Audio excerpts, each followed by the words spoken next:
In this video, we'll talk about the meaning of Zen. You may not have practiced it, but you must surely have heard of Zen. It is a common word, doing the rounds in different circles, primarily where people are looking for a way to simplify their lives.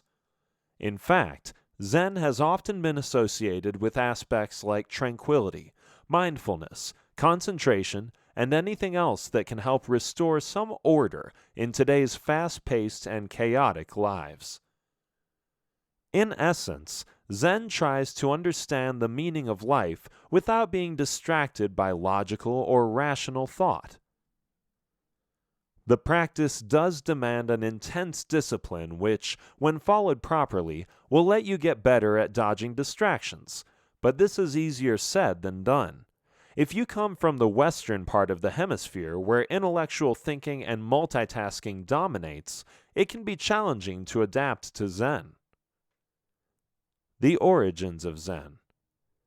Historically, Zen has been practiced for centuries in Oriental monasteries by monks and goes by various names. For instance, the Chinese refer to it as Ch'an, the Vietnamese as Tien, and the Koreans as Seon. But it is the Japanese rendering of this aspect of Buddhism that is known as Zen. Zen Buddhism was brought to China by the Indian monk Bodhidharma sometime in the 6th century. There it became known as Ch'an, and then spread to Korea and Japan.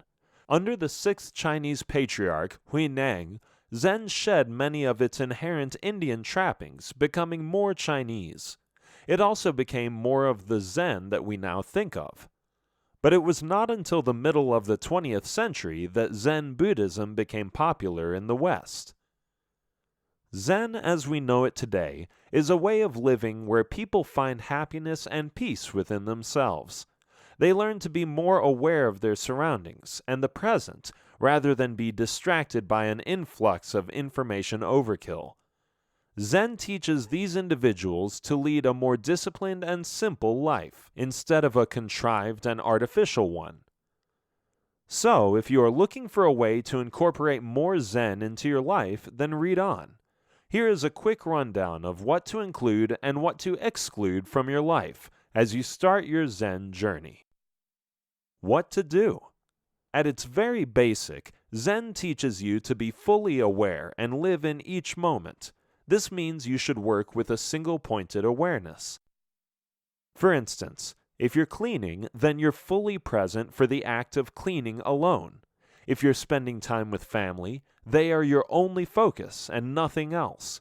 Or if you're relaxing at home, then you're not thinking about the day's events or worrying about tomorrow. Keeping things simple and focused also lets you understand that less is more.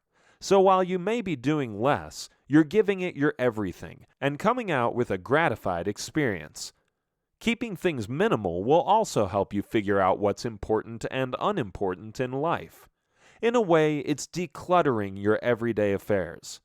But decluttering here doesn't only refer to your physical life, as in dealing with everyday activities and chores, but also decluttering your thoughts. Oftentimes, you get caught up in conflicting or confusing thoughts, which can really affect your state of mind. As such, you become distracted, absent-minded, and even distraught. This, in turn, shows up in your behavior, possibly making you fearful, troubled, and preoccupied. You need to rid yourself of all this to lead a Zen life. Then there is your attachment to your goals and dreams. Now, this is not a bad thing as long as you work towards it positively. But if you reach a point where you convince yourself that you can't be happy without it, then you're in trouble. This kind of attachment is not healthy at all. Unfortunately, many people fall victim to this mentality. To enter the Zen zone in your life, you need to answer a few questions first. Ask yourself why you're pursuing your goal. Is it because you believe you'll find happiness? Or is it something that will let you help others? Perhaps you consider it worth spending your time on. Now look on the flip side and see what this pursuit is costing you in terms of your own well-being or the well-being of others. If you find telling yourself that you'll be happy when you achieve your goal, that itself is stopping you from enjoying the moment. Anything that stops you from living in the moment also holds you back from realizing happiness and peace in that very same moment. So, to truly experience a Zen life, you need to work both on your body and your mind. On a physical level, practices like breathing, smiling more, and meditation can all help calm down the chaos in life.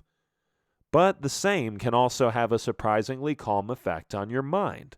If the chaos in your physical life is leveled, then your state of mind will also relax. What not to do. Just as it's important to know what steps to follow when adopting a Zen lifestyle, it's equally important to know what not to do as well.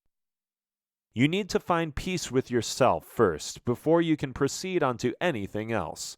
And to do that, you need to be happy with who you are. In other words, you can say that you need to get to like yourself better first. How do you do that? Here's how. For starters, you need to stop comparing yourself or your situation to others. When you compare, you sabotage your happiness and start to feel lacking.